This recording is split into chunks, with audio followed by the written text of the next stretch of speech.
नमस्कार सभी को, गुड इवनिंग। जैसा कि व्हाइट बोर्ड पर लिखा है मगध महाजनपद एवं सम्राट अशोक। सबसे पहले हम लोग महाजनपद को समझते हैं और उसके बाद महाजनपद से हम लोग आएंगे कि मगध पर, यानी कि मगध क्या है, महाजनपद क्या है, और सम्राट अशोक से आप लोग भली भांति परिचित होंगे।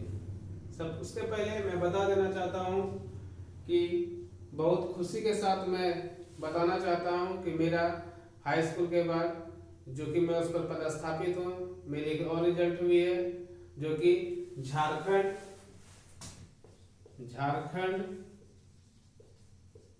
गवर्नमेंट के अंदर ही वैकेंसी आई थी और ये पीजीटी की आई थी, पीजीटी भूगोल, यानी कि ज्योग्राफी से +2 टीचर, जिसमें मेरा रिजल्ट हुआ है।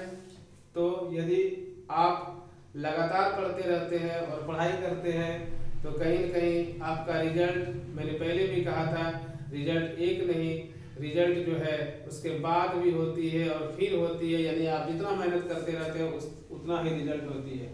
तो किसी महान व्यक्ति ने कहा है, एपीजे अब्दुल कलाम ने कहा है, यदि आपको एक सफलता, एक छोटी सी सफलता अनायास ही मिल जाए, यानी आपकी थोड़ी बहुत परिश्रम करने से एक सफलता आपको मिल जाती है, तो आप कहते हैं कि चलिए मैं सफल हो गया। लेकिन यदि उस सफलता के बाद आपको बार बार असफलता मिले तो पहली वाली सफलता पर भी लोग शक करने लगेंगे। इसलिए आप जब तक पढ़ाई करते हैं, जब तक आपका एज बचा हुआ है किसी वैकेंसी को भरने के लिए, आप लगातार जो है तैयारी करते रहें और छोटे से लेकर एक बड़े पद को आप सुशोभित कर सकते हैं। तो टाइम को किल ना करते हुए हम लोग सीधा आते हैं महाजनपद पर। तो सबसे पहले हम महाजनपद को देखते हैं कि महाजनपद होता क्या है। जिस प्रकार आसान शब्दों में कि हमारे पूरे भारतवर्ष में, आजाद भारत में 28 राज्य है, ठीक उसी प्रकार प्राचीन भारत में जिस प्रकार राज्य है, राज्य का इक्विवेलेंट हम लोग महाजनपद से करते हैं। किससे करते हैं? महाजनपद से करते हैं। यानी कि जो भी स्टेट है उस समय महाजनपद हुआ करते थे और उस महाजनपद में सबसे शक्तिशाली जो महाजनपद था वो मगध था। मगध महाजनपद सबसे शक्तिशाली महाजनपद था, जिसकी हम विस्तार की बात करें तो ये महाजनपद दक्षिण में कर्नाटक के मैसूर जिला से लेकर उत्तर में हिमालय के सर पर हिंदुकुश पर्वतमाला पर, और पश्चिम की बात करें, उत्तर पश्चिम की, ये ईरान, अफगानिस्तान से लेकर पूरब की बात करें तो बांग्लादेश तक ये महाजनपद फैला हुआ था। अंगुत्तर निकाय के अनुसार जब पूरे भारतवर्ष को 16 महाजनपदों में बांटा गया था तो सबसे बड़ा जो महाजनपद था, यानी सबसे जो शक्तिशाली महाजनपद थे, जिन्होंने बहुत सारे महाजनपद को अपने साम्राज्यवादी विस्तार के कारण उसमें वृद्धि की और अपने साम्राज्य को विस्तार करते रहा। जिस प्रकार चाइना की वर्तमान में पॉलिसी है कि अपने पड़ोसी देश को छल बल कर के माध्यम से वो जिस प्रकार से सीमा का विस्तार करते हैं, जस्ट वैसा नहीं बल्कि युद्ध नीति के बल पर और अपने बौद्ध धर्म को विस्तार करते हुए चंद्रगुप्त मौर्य ने, बिंदुसार ने, और उसके बाद अगर हम बात करें तो चक्रवर्ती सम्राट अशोक ने पूरे भारतवर्ष में जिसका संबंध आपका अफगानिस्तान से, पाकिस्तान से, ईरान के साथ और बांग्लादेश, म्यांमार और चाइना आदि देशों में, यहाँ तक अगर दक्षिण भारत की बात करें तो श्रीलंका तक उन्होंने अपने साम्राज्य को विस्तार किया। तो हम लोग जो है लेफ्ट साइड में आते हैं। सबसे पहले जानते हैं अशोक को। अशोक का परिचय हम लोग जानते हैं कि अशोक कौन थे। तो अशोक जो है चंद्रगुप्त मौर्य, यानी नाम से ही परिचित है। अशोक कौन थे? तो चंद्रगुप्त मौर्य के ये पोते थे, यानी पौत्र थे। अशोक कौन थे? चंद्रगुप्त मौर्य के। आप लोग जो है नोट करते हुए जाइएगा, ये नोट्स स्टैटिक जीके बन जाएगा आपका, और वन लाइनर में आप इसको याद करिएगा, लेकिन मैप के थ्रू और एक कहानी के माध्यम से मैं आपको अशोक को और मगध साम्राज्य के महाजनपद को यानी मगध महाजनपद को मैं बखूबी इसको समझाने का प्रयास करूंगा। तो सबसे पहले हम आते हैं कि अशोक कौन थे। तो अशोक चंद्रगुप्त मौर्य के पौत्र थे और बिंदुसार के पुत्र थे। कौन थे अशोक? तो अशोक चंद्रगुप्त मौर्य के पोते थे और बिंदुसार के ये पुत्र थे। ठीक है, जैसा कि नाम से ही परिचित है अशोक का नाम अशोक इसलिए पड़ा क्योंकि उसकी माता ने उनकी माता ने जो है जब अशोक जब जो है नवजात शिशु थे तो किसी विद्वान ने किसी जो है पंडित ने उनके यहाँ आके कह दिया था कि नहीं, ये जो है इसके जीवन में बहुत दुख होगा। ठीक है, तो इसकी माँ ने इनका नाम जो है अशोक रख दिया, इसलिए क्योंकि अशोक में औ को अगर हटा दिया जाए तो शोक हो जाता है। शोक मतलब दुख। ऐसा व्यक्ति जिसके जीवन में दुख ना हो, आपके माता पिता भी नहीं चाहते हैं कि आपके जीवन में किसी भी प्रकार का दुख हो। ठीक उसी प्रकार अशोक की माँ शुभद्रांगी ने, अशोक की जो माता थी वो शुभद्रांगी थी, और अशोक की माता ने जो है सोच लिया था कि मेरे बेटे के जीवन में कोई दुख ना हो, और इसी दुख के डर से उन्होंने इसका नाम अशोक रख दिया। तो अशोक के माता का नाम जो है शुभद्रांगी। अशोक का अगर जीवन परिचय को हम लोग देखते हैं तो अशोक की माता का नाम क्या था? तो अशोक की माता का नाम शुभद्रांगी था। अशोक की माता का नाम शुभद्रांगी था, और ये चंपा के एक ब्राह्मण की पुत्री थी। शुभद्रांगी कौन थी? दिव्य वदान, समझते जाइएगा, दिव्य वदान। ठीक है, जो बौद्धों की एक धार्मिक ग्रंथ है, बौद्ध धर्म के मानने वालों की एक धार्मिक ग्रंथ थी दिव्य वदान। दिव्य वदान के अनुसार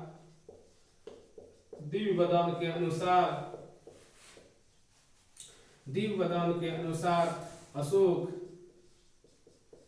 की माता का नाम शुभद्रांगी था। अशोक की माता कौन थी? तो अशोक की माता शुभद्रांगी थी। बार बार एग्जाम में आता है कि अशोक की माता का नाम क्या था? जो चंपा के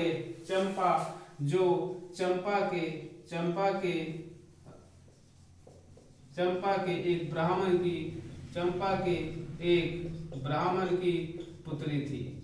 चंपा के एक ब्राह्मण की पुत्री थी और उसका नाम था शुभद्रांगी, और शुभद्रांगी के गर्भ से ही अशोक का जन्म हुआ था। तो हम लोग जीवन परिचय को देख लिए। दूसरा हम लोग देखते हैं कि अशोक का राजगद्दी प्राप्त करना। तो कहते हैं कि राजगद्दी प्राप्त करना हो या आपको जॉब प्राप्त करना हो या किसी पद को सुशोभित करना हो तो सफलता आपको अनायास ही ना मिल जाती है। आपको उसके लिए हमेशा मेहनत करना पड़ता है। तो अशोक जो है अशोक के पिता बिंदुसार जो मौर्य वंश के दूसरे शासक थे, क्योंकि मौर्य वंश की स्थापना अशोक के दादाजी का नाम चंद्रगुप्त मौर्य था, जिन्होंने नंद वंश के अंतिम शासक घनानंद को हराकर मौर्य वंश की स्थापना की थी। और उनके पुत्र बिंदुसार के पुत्र जो थे वो अशोक थे। और अशोक राजगद्दी को प्राप्त करते समय यानी अशोक जब राजगद्दी को प्राप्त करना चाह रहे थे तो अशोक अवंती का राजपाल था। अशोक कहाँ का राजपाल था राजगद्दी प्राप्त करते समय? तो अवंती का। नोट करते रहेंगे आप लोग, और नोट करेंगे तो ही याद रहेगा, क्योंकि आपको देखने से वीडियो काम नहीं चलेगा, आपको कम से कम लिखना पड़ेगा और बाद में नोट्स बना के आपको याद करना पड़ेगा। तो राजगद्दी को प्राप्त करने समय यानी अशोक को राजा बनने के समय अशोक कहाँ का राजपाल था? तो राजगद्दी की लड़ाई के समय जब चाह रहे थे कि अशोक की हम राजा बने, तो राजगद्दी की लड़ाई के समय बिंदुसार ने अशोक को अशोक को अवंती का राज्यपाल बनाकर भेजा था।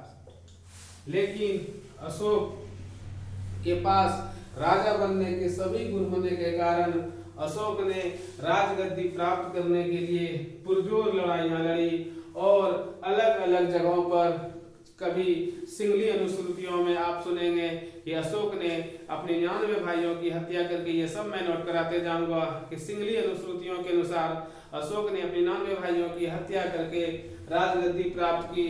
जबकि महाबोधि वंश एवं तारानाथ के अनुसार, तारानाथ एक लेखक हैं, तारानाथ जो है एक बौद्ध धर्म को मानने वाले एक अनुयायी लामा जाति के जो है, लामा जो आपका जो है तिब्बतियन में धर्म गुरु कहलाते हैं, वो तारानाथ ने, जिन्होंने कंग्यूर की रचना की थी। कंग्यूर और तंग्यूर दो धार्मिक ग्रंथ थे, कंग्यूर और तंग्यूर की रचना आपके तारानाथ ने की थी, ठीक है। और वो लामा से संबंधित थे, लामा जाति से संबंधित थे। उन्होंने वो बताते हैं कि अशोक ने अपने भाइयों की हत्या करके, अपने भाइयों से लड़ाई लड़के राजगद्दी को हासिल किया। जबकि जैन अनुश्रुतियों के अनुसार, जैन अनुश्रुतियों यानी जैन धर्म के अनुसार हम लोग देखेंगे कि जैन अनुश्रुतियों के अनुसार बिंबिसार की अनिच्छा के विरुद्ध, यानी बिंबिसार नहीं चाहते थे कि अशोक जो है शासक बने।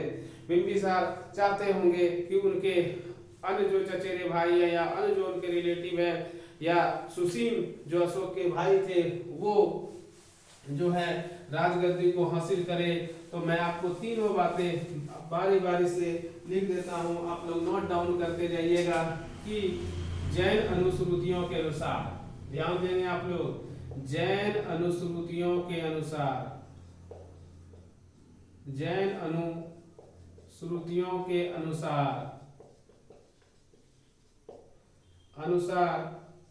जैन अनुश्रुतियों के अनुसार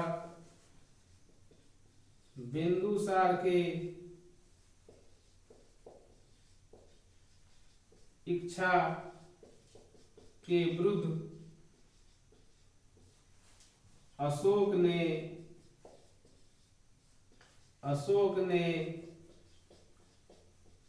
राजगद्दी हासिल किया। अशोक ने क्या हासिल किया? राजगद्दी को प्राप्त किया। अशोक ने राजगद्दी को प्राप्त किया या हासिल किया। दूसरा, अगर हम लोग देखें कि तारानाथ जो बौद्ध गुरु थे और इन्होंने, और महाबोधि वंश जो एक बौद्ध धर्म की धार्मिक किताब है, महाबोधि वंश के अनुसार अशोक ने अपने भाइयों से लड़ाई लड़कर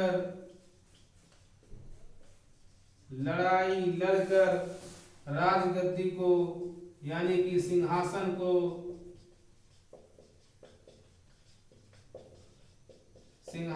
को प्राप्त किया। दो अनुश्रुतियां हैं। पहला है जैन अनुश्रुतियां। जैन अनुश्रुतियों के अनुसार देखते हैं कि बिंदुसार के इच्छा के विरुद्ध अशोक ने राजगद्दी को हासिल किया। जबकि तारानाथ और महाबोधि वंश के अनुसार अगर हम देखते हैं तो अशोक ने अपने भाइयों से लड़ाई लड़कर सिंहासन को प्राप्त किया। लेकिन यदि हम आगे चलते हैं और देखते हैं कि एक और अनुश्रुतियां है, सिंगली अनुश्रुतियां, और सिंगली अनुश्रुतियों के अनुसार अगर हम देखें, सिंगली अनुश्रुतियों के अनुसार हम बात करें तो अशोक ने अपने 99 भाइयों यानी सिंगली अनुश्रुतियों के अनुसार, सिंगली अनुश्रुतियों के अनुसार अशोक ने कितने भाइयों को? अपने 99 भाइयों की हत्या कर राजगद्दी को प्राप्त किया। अशोक ने अपने 99 भाइयों की हत्या कर। तो आपसे एग्जाम में कैसा क्वेश्चन पूछेगा, एग्जाम में पूछेगा किस अनुश्रुति के अनुसार अशोक ने अपने 99 भाइयों की हत्या कर राजगद्दी को हासिल किया। ऑप्शन देगा आपको सिंगली अनुश्रुतियां, जैन अनुश्रुतियां, बौद्ध अनुश्रुतियां या तारनाथ एवं महाबोधि वंश के अनुसार। तो क्या आपका ऑप्शन हो जाएगा, ऑप्शन हो जाएगा सिंगली अनुश्रुतियां। आप लोग इसको नोट डाउन करते रहे और सीखते रहें और हौसला को अफजाई रखें कि रिजल्ट मेरी भी होगी, मैं भी मेहनत करूंगा और मैं भी वो मुकाम हासिल कर सकता हूं जिसको कई लोगों ने किया है और मैं बेहतर से बेहतर प्रदर्शन कर सकूं। तो मैं नेक्स्ट में आता हूं, अशोक का साम्राज्य विस्तार। अशोक का साम्राज्य विस्तार, अशोक ने गद्दी को प्राप्त करते ही, जब अशोक ने गद्दी को प्राप्त किया, गद्दी को प्राप्त करने में अशोक को 272 ईस्वी से 268 ईस्वी के बीच 4 वर्ष तक अशोक को जो है अपने ईसा पूर्व अपने भाइयों से लड़ाई लड़नी पड़ी थी। इसी बीच में अशोक 269 ईस्वी को गद्दी को प्राप्त कर लेते हैं और ये शासक बन जाते हैं। कहाँ का, ये कहाँ का शासक बन जाते हैं, ये शासक बन जाते हैं मौर्य वंश का, यानी मगध क्षेत्र का, पाटलिपुत्र का, और पाटलिपुत्र पर ये राज करने लगते हैं। लेकिन आज पाटलिपुत्र हम किसको कहेंगे, कहाँ पाटलिपुत्र है बताइए आप लोग दोस्तों। पाटलिपुत्र जो है, इसी पाटलिपुत्र का पहले नाम जो था, ये नामकरण पाटलिपुत्र का पहले नाम की हम बात करें, हम नामकरण की भी बात करेंगे, अगर होगा तो नामकरण बाद में आएगा, फिर भी मैं चर्चा इसको कर देता हूँ। पाटलिपुत्र का पहले नाम ये जो था, ये क्या नाम था इसका, इसका नाम था आपका गिरिब्रज। क्या नाम था, गिरिब्रज। गिरिब्रज नाम क्यों पड़ा, किसने रखा, ये भी मैं बताऊंगा। उसके बाद इसी का नाम पड़ जाता है उसी के बाद इसी का नाम पड़ जाता है राजगीर, और राजगीर के बाद नाम आ जाएगा आपका जो है पाटलिपुत्रा। ठीक है, तो सबसे पहले नाम होगा गिरिब्रज, और गिरिब्रज को ही हम लोग राजगीर कहते थे, और राजगीर को राजधानी परिवर्तित कर लिया किसी मौर्य वंश के शासक ने, पाटलिपुत्र, और इसी पाटलिपुत्र को अभी हम लोग क्या कहते हैं, पटना कहते हैं। और पटना जो है ये गंगा नदी के दक्षिण में है, वही गंगा जो गंगोत्री से निकलती है और बंगाल की खाड़ी में गिरती है। तो आइए हम लोग देखते हैं गंगा को, और ये यहाँ से होते हुए बहती है और बे ऑफ बंगाल में बंगाल की खाड़ी में गिरती है, जहाँ से यमुना नदी आकर संगम बनाती है, और इसे हम लोग यमुना को, गंगा को हम लोग जो है पद्मा कहते हैं बांग्लादेश में, और जो ब्रह्मपुत्र नदी है, जो ब्रह्मपुत्रा नदी है, उसे बांग्लादेश में हम लोग जो है जमुना कहते हैं। और दोनों मिलने के बाद मेघना के नाम से आगे बढ़ती है और बंगाल की खाड़ी में डेल्टा बनाते हुए कई वितरिकाएं में विभाजित हो जाती है। तो ये पटना जो है ये कहाँ पड़ता है, ये गंगा के दक्षिणी भाग में पड़ता है पाटलिपुत्र, और इसके उत्तर में अगर क्षेत्र को देखें तो इसे विदेह कहा जाता है, विदेह कहा जाता है। दोस्तों याद करिए विदेह, यदि आप जो है रामायण को देखते होंगे तो विदेह जो वर्णन है, विदेह विदेह कहा जाता है आपका मिथिलांचल को विदेह कहा जाता था, वैशाली को विदेह कहा जाता था, मुजफ्फरपुर को, सीतामढ़ी को, इसलिए वो विदेह क्षेत्र था। और वहाँ सीतामढ़ी में जन्म लेने वाली जो हमारी ईश्वर समान माता है उसे विदेही के नाम से, यानी सीता मैया के नाम से जाना जाता था, इसलिए सीता को विदेही भी कहा जाता है। और ये जो है जनक महाराज और जनक राजा जनक की पुत्री थी, तो इस क्षेत्र को विदेह कहा जाता था, जबकि गंगा के दक्षिणी भाग को मगध के नाम से जाना जाता था। और मगध वंश में अगर हम मगध की बात करें तो मगध की शुरुआत कहाँ से होती है, तो मगध शब्द का जो उल्लेख हमें मिलता है सबसे पहले कहाँ मिलता है, महाभारत में मिलता है। मगध का उल्लेख हमें महाभारत में मिलता है। और ये महाभारत का जो युद्ध हुआ था ये किस युग में हुआ था, ये द्वापर युग में हुआ था। और ठीक इससे पहले त्रेता युग था, और त्रेता युग में श्री राम जी का वर्णन मिलता है त्रेता युग में। और उससे पहले सतयुग आता है। जब हम युगों की बात करें इतिहास में तो 4 युग है। कौन कौन युग है? सतयुग है, त्रेता युग है, द्वापर युग है और कलयुग है। तो रामायण का वर्णन अगर मिलता है हमें तो त्रेता युग में मिलता है, जबकि महाभारत का वर्णन हमें द्वापर युग में मिलता है, द्वापर युग में। और महाभारत में ही मगध का उल्लेख है। मगध में ये जो मौर्य वंश के शासक ने राज किया, सर्वप्रथम यही शक्तिशाली नहीं थे, इससे भी कई शक्तिशाली राजवंश मगध में आए, तो हम उसका चर्चा बाद में करेंगे। आइए कि अशोक ने अपने साम्राज्य का विस्तार जो किया, कहां से कहां तक तय किया।